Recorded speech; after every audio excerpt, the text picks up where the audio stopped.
All right, let's go ahead and get started.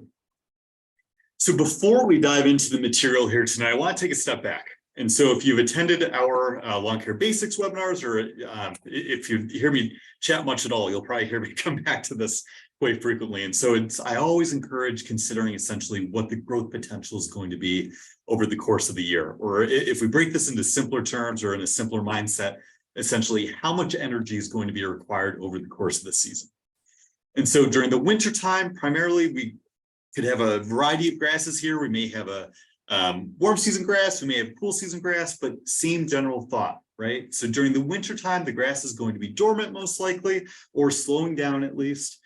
So once we start to get into the springtime, once temps are starting to increase to maybe 60, 70 degrees or so, we might start to see that grass start to green up, but it really won't be until we consistently start hitting that, what would you say, about an 80-degree range or so, upper 70s, 80 or so, when we really start to see these warm season grass start to kick off, right?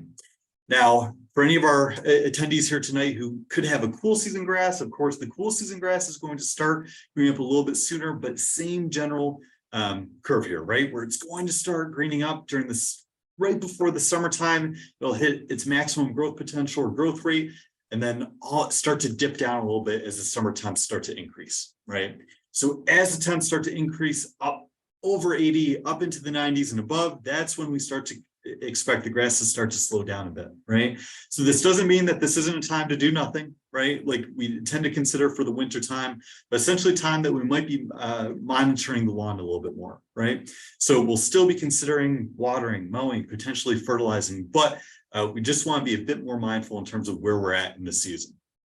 As the temps start to drop, however, into the 80s or so, we'll start to see that grass growth potential or growth rate start to increase again before ultimately declining as we start to transition back into the cooler temps and a cooler part of the season. So again, the key takeaway from the slide, or the point from the slide, is that in the summertime, we are reaching the maximum growth potential here, right? But we're also heading into warmer temps where we could be starting to see the grass start to slow down a little bit. And that isn't necessarily a bad thing, right? It's just being prepared for the time of year that we're heading into.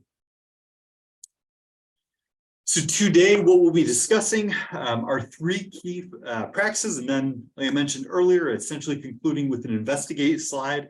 But in terms of watering, if we really consider this as two extremes, right? I would picture watering as being on one extreme, where we're most likely going to need to be watering the most at this point of the year when compared to other points, right? So this doesn't mean that we're going to jump to a daily watering schedule, or we're going to be watering per se more frequently or for a shorter duration. We're still going to want to follow a deep and infrequent schedule, but we may just have to tweak that schedule a little bit to make sure that we're still encouraging deeper roots, but being mindful of the weather conditions. More on this in just a moment. On the other extreme, however, we have mowing. And so what we tend to see is as the summer heat starts to hit, we may start to see that grass slow down, as we saw in the previous slide. And in this case, we may want to cut back on the mowing, right? So if your grass, it seems like you're not having to mow the grass quite as often in the summertime, it's very possible that you aren't. And this isn't necessarily a bad thing, right? One of the questions we receive is, well, you know, my grass looks healthier. I feel like we're having a good season, but I haven't had to mow as much this month. Is there something wrong? No, it may just be that grass is starting to slow down, and that's, considering the time of year, is completely fine.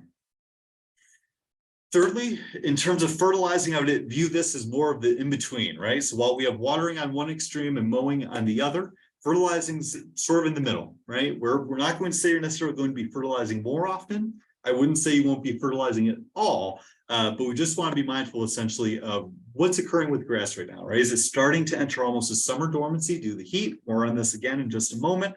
Then it may be beneficial to hold on to that nutrient pouch application. So all very good practices or components to keep in mind as we continue here tonight.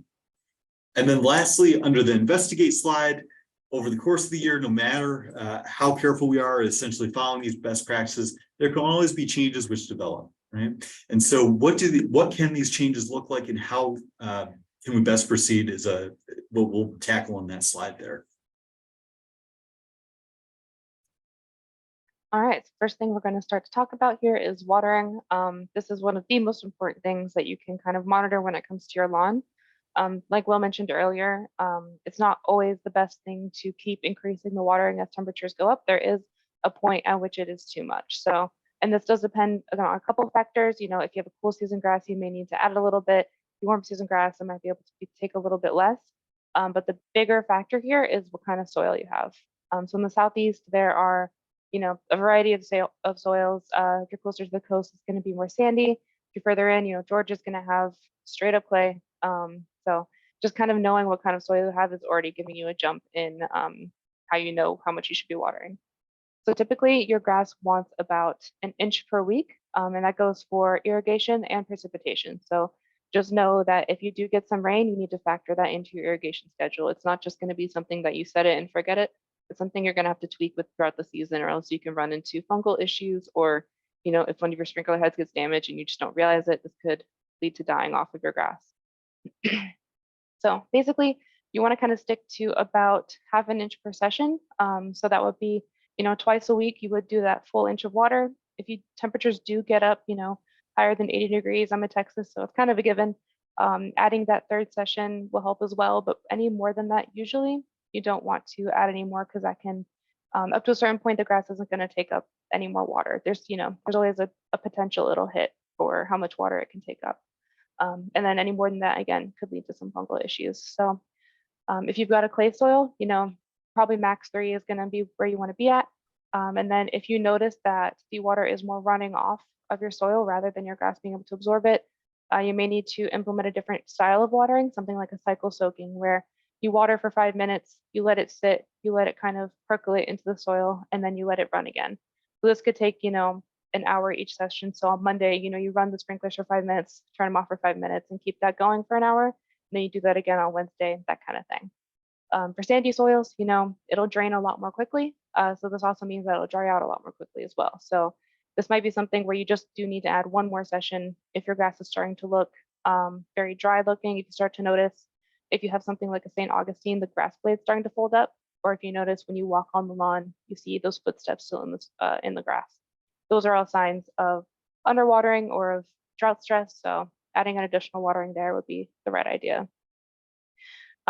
Inverse of that, if you start to see spotting on the grass or any sort of like brown patches, can be either one, but if you see more of like a rust brown patch, that's usually more of a fungal issue.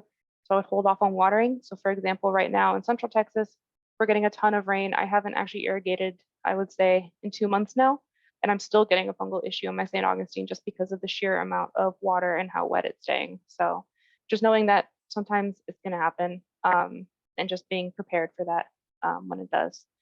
For the other places, lawns might start to go gold around once temperatures start to go above 80 degrees.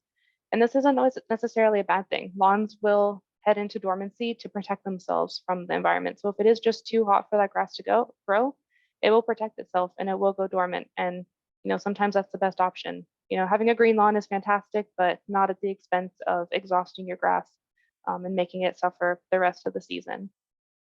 So if you are trying to prevent that, there are things you can do. Will mention some of them in the investigate slide, but also just making sure you're watering appropriately. Watering in the early morning is always the best practice because it will give it time to dry out, but it will still give it the water that it needs.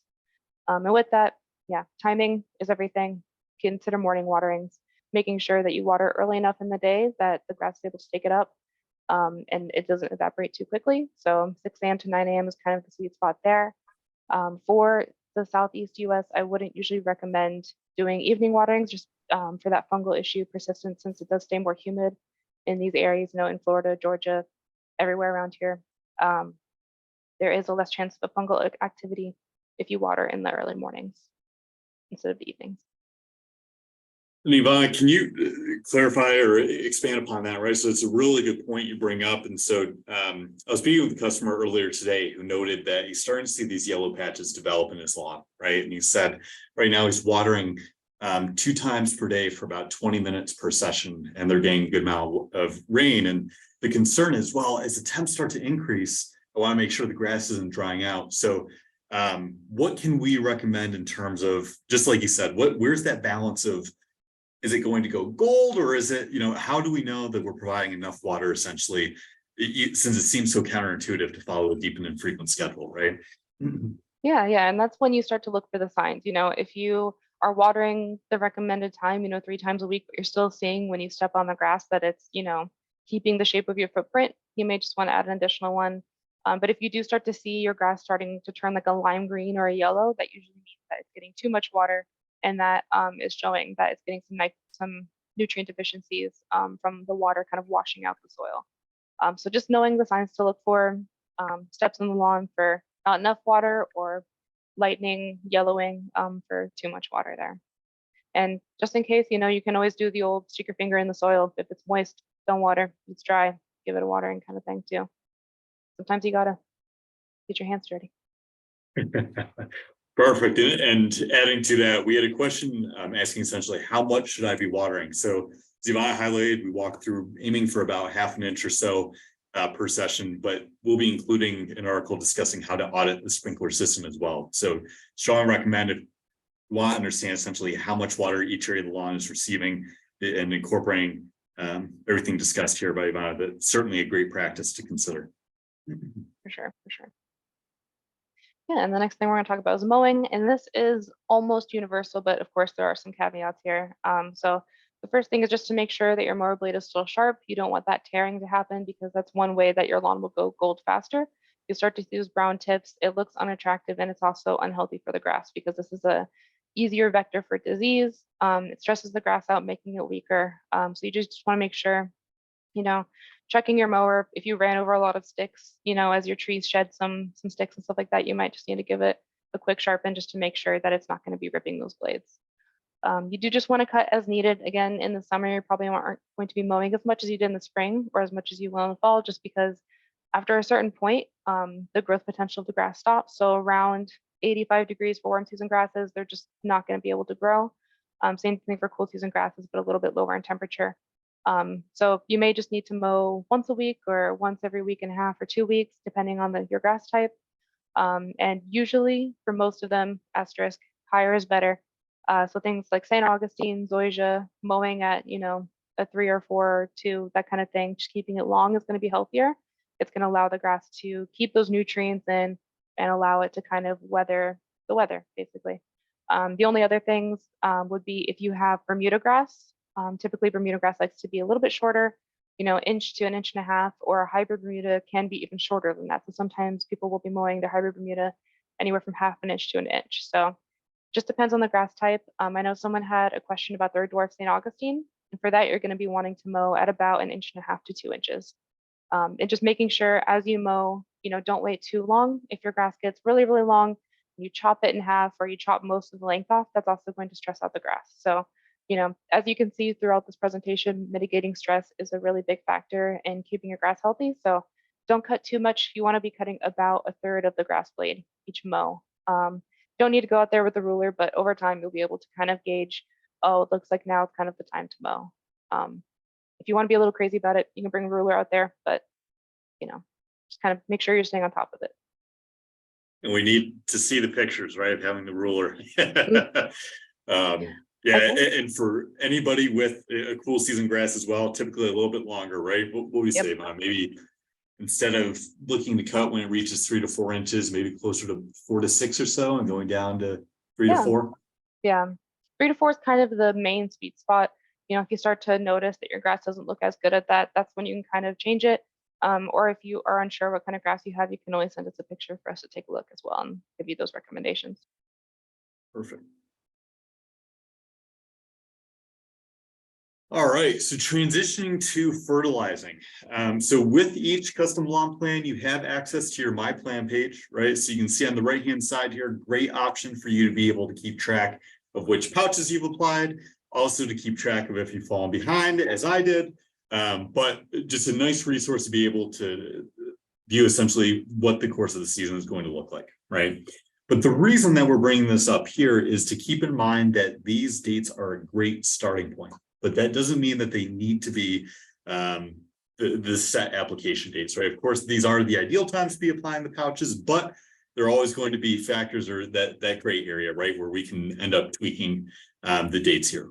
So my plan page is a great starting point, but keep in mind that we want to consider essentially what the grass is doing right now, right? So as we touched on earlier in the webinar here, if you decide to let the lawn go gold, so feel that with the watering schedule and the heat, it's difficult to keep that grass green. You're going to let the lawn essentially enter a summer dormancy, if you will, for a short period of time during the summer, right? That's completely fine. But at that point, we want to essentially allow the grass to conserve its resources, if you will, right? We don't want to be out applying these pouches and essentially encouraging to grow if we're also coming back on the water and essentially trying to encourage it to enter that summer dormancy. So the first point we want to consider here is we don't want to apply if the temps are consistently above 85 degrees or so, right? So if we're in that summer range where it's just consistent heat and the grass is starting to go gold, hold off on that nutrient pouch application, right? If the grass is healthy and green, then we can certainly consider applying that pouch potentially in the early morning, right? When it's not quite as warm during the day, right? The 85-degree range is really the max cutoff for when we want to be applying a pouch, but we can work around that. Nighttime, technically, as Ivana touched upon, we want to be careful about putting too much water down at night and running the risk of a disease concern. So I'd say ideally, if we're going to be applying a pouch under high heat conditions, would be in the early morning. And Sunday tip in terms of pouches, great option. You may see a pouch called Lawn Aid in your plan. So this pouch is essentially a summer heat stress preventative treatment. So it's not a pouch which is necessarily part of your core plan. It doesn't contain nitrogen, so it wouldn't help with green up, but it's a great pouch just to help with summer heat stress. So if you seem to be battling summer heat stress each year, right, and it just seems like no matter how much you're watering or even you don't necessarily want to allow the lawn to enter summer dormancy, this may be a pouch worth considering, especially leading up to the summertime, right? Ideally, we'd look to put that down a little bit earlier than, or a little bit before when the summer heat truly sets in.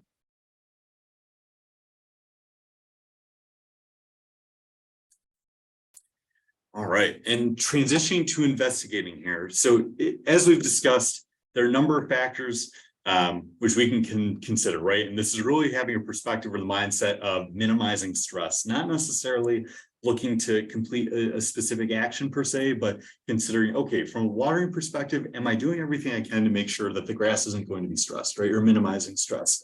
From a mowing perspective, is there anything I'm doing here which could be exacerbating any other stressors and so on? So as long as we're able to consider these factors and proceed in that manner, we should be able to get through the summer and essentially be able to enjoy the lawn over the course of the summer. Having said that, however, the lawn is a living system, right? And it's going to be a dynamic system. So there could be areas which tend to be a bit more stressed than others. For example, depending on where you're at, let's just say in Georgia with high clay content, could be having compaction concerns, right? And so it may be that the areas with that are a bit more compacted, the grass isn't able to establish those roots quite as deeply.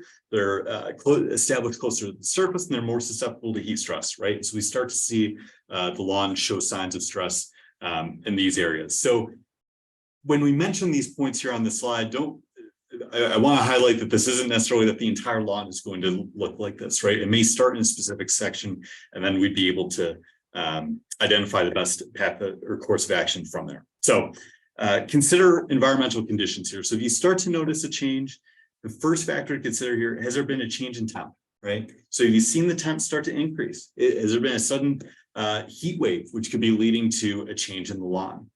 Has there been a sudden drop in temp? Has been starting to warm up, and then we had a really cool night or a frost, could be explain the change as well.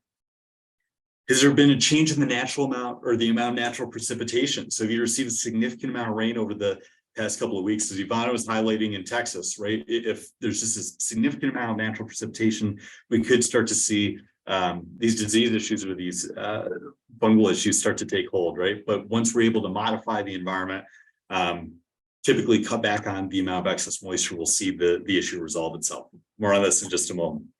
And then lastly, have you completed an audit of your sprinkler system? So if you do have a sprinkler system, have you checked to see essentially how much water these areas are receiving? Could it be that this area isn't receiving quite as much water as the rest of the lawn?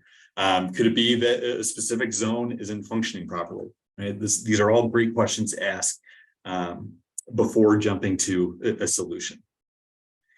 So secondly, we recommend keeping track of these changes. So if you start to notice a change on a specific day in a specific section, being able to know, okay, this is when it seemed to take hold in this area and it spread out from here.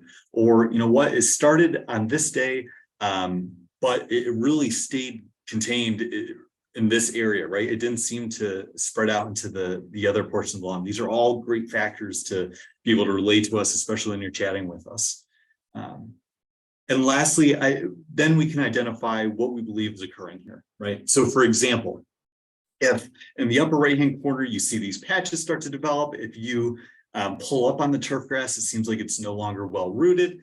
Could be a sign that we could have a turf grass pest. So for example, grubs, chinch bugs, depending on the location as well. And so in those situations, our focus is essentially identifying if it is a pest. There are a number of tests we could discuss, whether it's searching the soil, getting your hands dirty, as Ivana highlighted earlier, completing a soapy water flush test, etc. But the key takeaway here is, from a pest perspective, jumping to, I need to apply fertilizer because I'm seeing a change in the lawn, is not the best course of action. So keep that in mind.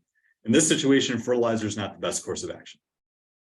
Secondly, if we start to see a spongy or discolored appearance in the lawn, this could be a sign of a fungus. Again, as we've noted, there's always a concern when we mention disease or fungus, right? That it's going to kill the entire lawn, or it's something that's going to require a fungicide, for example. And in most situations, if we are able to essentially modify the environment, right? So again, typically cut back on the amount of excess moisture, we'll see these issues resolve themselves without having to apply a fungicide, right? Again, in most situations, if we were to apply fertilizer to these areas to improve the yellowing, we would most likely exacerbate the bloom, right? And so this is a second situation where we wouldn't default to applying fertilizer to improve the lawn over the course of the summer. So, okay, we have two situations here where we're not defaulting to fertilizer. Seems like we have a trend. And thirdly, if you start to notice a dry or blue-gray hue, this is more so along the lines of drought stress. You're laying essentially allowing the lawn to go gold, right? If it doesn't seem like the yellowing or browning correlates to a specific portion of lawn, then it's possible that, right, we're dealing with warmer temps, we're dealing with a limited amount of water. It may be that the lawn is showing signs of drought stress, and we need to, again, hold off on that fertilizer application. We want to essentially encourage grass to conserve its resources and not encourage it to grow with the pouch. So the key takeaways here with these three factors, what should we be on the lookout for in the summertime? Well, there's certainly a number of factors which can all seem to take place or take hold at the same time, right? We could have fungal issue, we could have a pest pressure, we could have heat stress, but in most situations, we don't want to default to applying fertilizer. So if you do start to notice a change in the lawn, we highly encourage, again, considering these environmental conditions, reach out to us, consider what changes have taken place, but we strongly recommend not defaulting to applying a fertilizer pouch or believing that this is necessarily a sign that fertilizer needs to be applied, right? There are a number of other factors we could discuss before looking to apply fertilizer. And then from there, we can create an action plan. So in some of these situations, pest pressure, for example, we may look to repair the area. But if this is actually a fungal bloom, then we may essentially just look to modify the environment and we won't look to repair the area, right? And similarly with drought stress, we essentially, if we're allowing the lawn to go gold, then we'll be able to pick up with our nutrient pouch applications as the temps start to drop. Or if we are looking to essentially adjust the watering schedule, then we can do so without having to repair the area again. So key takeaway, don't default to fertilizer application when you see browning or yellowing. And lastly, you may see some weeds start to take hold in the summertime. Crabgrass is, of course, one of our favorites to talk about. Just keep in mind that we want to be mindful. Crabgrass can be a sign of shallower watering, potentially even compacted soils, just due to the shallow root system. But our primary focus here is making sure that we maintain a healthy turf, right? So as we've discussed already, minimizing stressors, but then also just making sure that we essentially maximize the turf coverage over the entire lawn and keep a nice nice thick canopy, if you will. Ivana, I feel like I've missed something here. Do you have any? Ivana's our weed expert here, so do you have any comments to add? Just that since we are talking about the southeast, a lot of people with warm season grasses, you won't need to seed. It will actually repair itself, something like a St. Augustine or a zoysia, something like that. So if you're noticing weeds, this is still a good time to treat them because the grass can fill in. For a lot of cool season grasses, sometimes you want to hold off on some of the weeds just because you're not able to seed that area because the temps aren't favorable for it. But with warm season grasses, for the most part, they like to spread even when temps are a little bit hotter. So you can still kind of go out there and treat some of those weeds and we'll be able to fill that in. And that actually goes with one of the questions that we had, just someone asking about how to fill in bare spots. Since you are in Florida, I'm thinking that you have a warm season grass and that it will be able to repair itself. So if it is a little on the cooler side, less than 85 degrees, you can add a little bit of topsoil to encourage that spread. But if not, it should just be able to prepare itself naturally for those areas. And more on this in lawn care basics and order of operations, right? We get more so into repair for both cool season grasses and warm season grasses. So if you have any questions or if you're unsure of grass type, always happy to chat, but more details in those specific webinars. Yeah. And then Will, did you want to go through some of those registration questions that we weren't able to fit into the presentation? Yeah, let's see. So we had a question about how can I get rid of moles from my lawn? My grass is thickening, up and crowding with dollarweed. Oh, dollarweed's a favorite as well. Great question. So with moles, Ivana's probably going to have additional information here, but primary focus is we could look to incorporate a repellent, right? So castor oil tends to be a popular choice, right? But Ivana, what are your thoughts there? Is castor oil the best option? Do you have to rotate repellents per se? I've had a couple customers bring that up as well. Yeah, for molds and voles, you don't typically need to rotate them. They kind of hate whatever it is for a while. So castor oil is still my main recommendation. You can use some of those sound devices, though. Some of them actually are audible to other people. So I would just check with your neighbors before implementing any of those. And then if you want to out-stubborn them, you can always just keep filling those in and they'll eventually find another place to go. Typically, that's my route because I am. But castor oil, usually the best option. It's cheap, readily available. They hate it. So just adding a little bit of that to, the areas they frequent will help deter them from destroying your lawn any further. Right. Secondly, dollarweed. Yes, before we move on. So dollarweed, certainly a big weed to consider. Typically our primary focus is looking to minimize excess moisture, right? So if it could be an area that's receiving a bit more water, again, great option to consider auditing your sprinkler system. Maybe beneficial if it's an area or a low spot, potentially we could look to level out the lawn, but really looking to essentially cut back on excess moisture and modify the environment in that manner. And Lamar, that is a great question. I actually don't have a lot of experience with crawdad holes, so I will I'll find some options for you and I'll follow up with you after this. It's not something I usually have a lot of experience with. My first thought is just to keep the area a little bit drier so that they're not as attracted to it. But I'll follow up with some additional resources and some additional tips for that as well. And we did have a question from someone who is getting a lot of rain and the grass is thin and light green in color. And that is an indication that it's getting a little bit too much water. So if you're noticing that and you're still irrigating along with that rain, I would cut any of that irrigation out.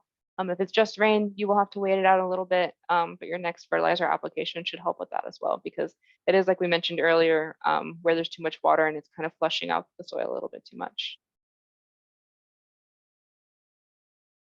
And then, Will, I think the last question we had was just about a zoysia lawn in a heavily shaded area where it's been a little bit neglected. Do you have any tips for them? Yeah, so that's always the difficulty, right? So zoysia tends to be one of the more shade tolerant warm season grasses, right? So a great option in that regard, but it's still a warm season grass. So we can run into some difficulty there depending on how much shade there is with the tree, depending on where you're located as well. So for example, I believe we had a registrant here writing in from Tennessee. maybe a conversation for us to have about would it be beneficial to consider a cool season grass in this area, but it can be difficult to end up having different grasses in different portions of the lawn, right? But certainly worth considering. So that's really where I would start by first identifying if zoysia is going to be the optimal grass type, right? And with the tree, there's always the factor of there's the shade, competition for resources, and also if the roots themselves could be essentially inhibiting root establishment as well. Yeah, and then we do have a question here about determining if they have pests on the lawn. We'll follow up with some of these resources after the webinar in that follow-up email, but basically you want to do what's SOAP water test, and that's just getting something like a coffee can, some sort of cylindrical, usually metal object, and then putting that over the soil in the area that you're getting these brown spots, and then pouring some water mixed with some dish soap in that area, and you can see if there are any pests coming up there.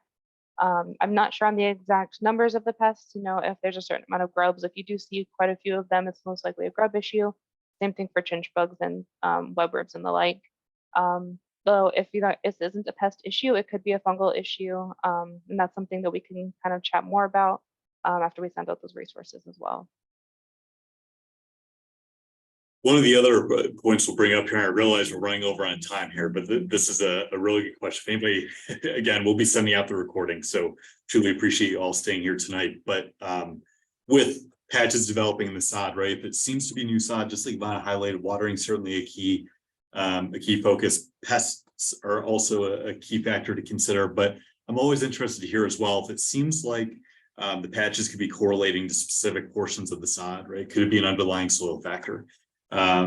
More common with new builds, for example, where we could have like rocky material, for example, or something abnormal inhibiting the root establishment or even stressing the grass and radiating heat, right? But certainly I would say 3 factors to consider, right? Could it be the soil, could it be the pests, or could it be too much moisture? So, but yes, we'll follow up.